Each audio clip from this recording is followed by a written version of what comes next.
अज़ीज़ों मेरी तरफ से आप सबको मसीह यस्सु में बहुत सा सलाम। खुदाउन के ज़िंदा पाक कलाम में से खरूज 33 बाब। और खुदावंद ने मूसा से कहा कि उन लोगों को अपने साथ लेकर जिनको तू मुल्क मिस्र से निकाल कर लाया यहाँ से उस मुल्क की तरफ रवाना हो जिसके बारे में इब्राहिम और इसहाक और यकूब से मैंने कसम खाकर कहा था कि उसे मैं तेरी नस्ल को दूंगा। और मैं तेरे आगे आगे एक फरिश्ता को भेजूंगा और मैं कनानियों और अमोरियों, हत्तियों और फर्जियों और होइयों और यबूसियों को निकाल दूंगा। उस मुल्क में दूध और शहद बहता है, और चूंकि तू गर्दन कश कौम है इसलिए मैं तेरे बीच में होकर ना चलूँगा, ता ऐसा ना हो कि मैं तुझको राह में फना काट डालूँ। लोग इस वहशतनाक खबर को सुनकर गमगीन हुए और किसी ने अपने जेवर ना पहने, क्योंकि खुदावंद ने मूसा से कह दिया था कि बनी इसराइल से कहना कि तुम गर्दन कश लोग हो। अगर मैं एक लम्हा भी तेरे बीच में होकर चलूं तो तुझको फना कर दूंगा। सो तू अपने जेवर उतार डाल ताकि मुझे मालूम हो कि तेरे साथ क्या करना चाहिए। चुनाचे बनी इसराइल होरब पहाड़ से लेकर आगे आगे अपने जेवरों को उतारे रहे, और मूसा खैमा को लेकर उसे लश्करगाह से बाहर बिल्कुल लश्करगाह से दूर लगा लिया करता और उसका नाम खैमा इज्तिमा रखा। और जो कोई खुदावंद का तालिब होता वो लश्करगाह के बाहर उसी खैमा की तरफ चला जाता। और जब मूसा बाहर खैमा की तरफ जाता तो सब लोग उठकर अपने अपने डेरे के दरवाजे पर खड़े हो जाते और मूसा के पीछे देखते रहते थे जब तक वो खैमा के अंदर दाखिल ना हो जाता।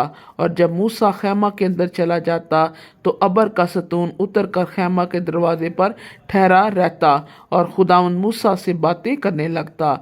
और सब लोग अबर के सतून को खैमा के दरवाजे पर ठहरा हुआ देखते थे, और सब लोग उठ उठकर अपने अपने डेरे के दरवाजे पर से उसे सजदा करते थे। और जैसे कोई शख्स अपने दोस्त से बात करता है वैसे ही खुदावंद रूबरू होकर मूसा से बातें करता था। और मूसा लश्करगाह को लौट आता था, पर उसका खादिम यशवा जो नून का बेटा और जवान आदमी था खैमा से बाहर नहीं निकलता था।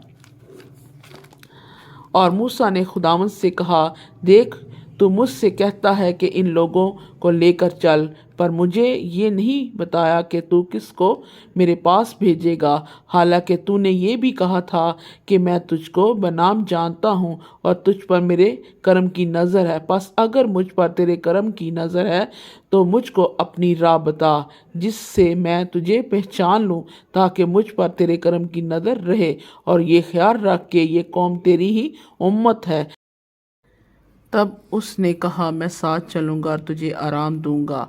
और मूसा ने कहा, अगर तू साथ ना चले तो हमको यहाँ से आगे ना ले जा, क्योंकि ये क्यों कर मालूम होगा कि मुझ पर और तेरे लोगों पर तेरे करम की नज़र है।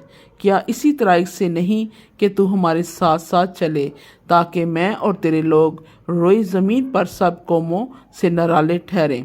खुदावंद ने मूसा से कहा, मैं ये काम भी जिसका तूने जिक्र किया है करूँगा, क्योंकि तुझ पर मेरे करम की नज़र है और मैं तुझको बनाम पहचानता हूँ।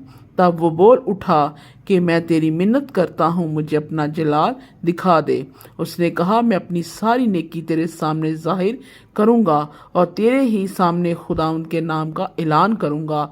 और मैं जिस पर मेहरबान होना चाहूँ मेहरबान होऊंगा, और जिस पर रहम करना चाहूँ रहम करूँगा। और ये भी कहा, तू मेरा चेहरा नहीं देख सकता, क्योंकि इंसान मुझे देखकर जिंदा नहीं रहेगा।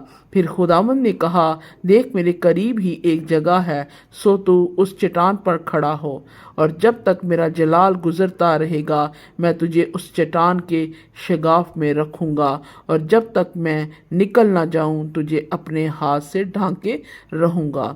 इसके बाद अपना हाथ उठा लूँगा और तू मेरा पीछा देखेगा, लेकिन मेरा चेहरा दिखाई नहीं देगा। खुदावंद के ज़िंदा पाक कलाम के पढ़े और सुने जाने पर उसकी ख़ास बरकत हो। आमीन।